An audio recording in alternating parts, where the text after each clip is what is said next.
এই দুনিয়ার জমিনে মানুষ কখন পথহারা হয়ে যায়, অর্থাৎ পথভ্রষ্ট হয়ে যায়, নিজেকে নিজে সে ভুলে যায়। সে একথা ভুলে যায় সে যে একজন মানুষ। এই পৃথিবীর জমিনে সে ক্ষণস্থায়ীর জন্য এসেছে। দুনিয়াতে কিছু সময় সে থাকবে, তারপরে এই দুনিয়া থেকে চিরবিদায় নিয়ে তাকে এই পৃথিবী ছেড়ে চলে যেতে হবে। যা এই ভূখণ্ডে, এই পৃথিবীতে সে আর কখনো আসবে না। সে যদি একথা জানতো, বুঝতো, সে যদি একথা উপলব্ধি করতে পারতো, তাহলে তার জীবনটাকে সে এভাবে বিশৃঙ্খল পথভ্রষ্ট করে দিতে পারতো না।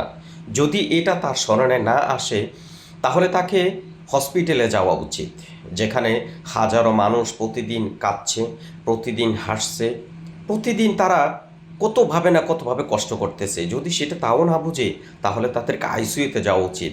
যেই মানুষগুলা জীবনের সন্ধিক্ষণে প্রত্যেকটা সেকেন্ড ঘুরতেছে এই পৃথিবী থেকে, সে থাকবে কি চলে যাবে তার কোনো গ্যারান্টি নেই। যদি সে তারপরও না বুঝে, তাহলে ঢাকা শহরের নামি দামি কবরস্থানগুলোতে যাওয়া উচিত তার।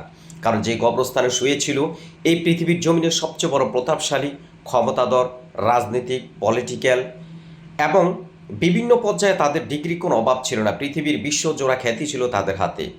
কিন্তু তারপরও তার পৃথিবীতে থাকতে পারেনি।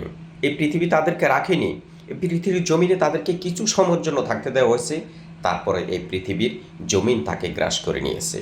অতএব প্রত্যেকটা মানুষের এ কথা বোঝা উচিত।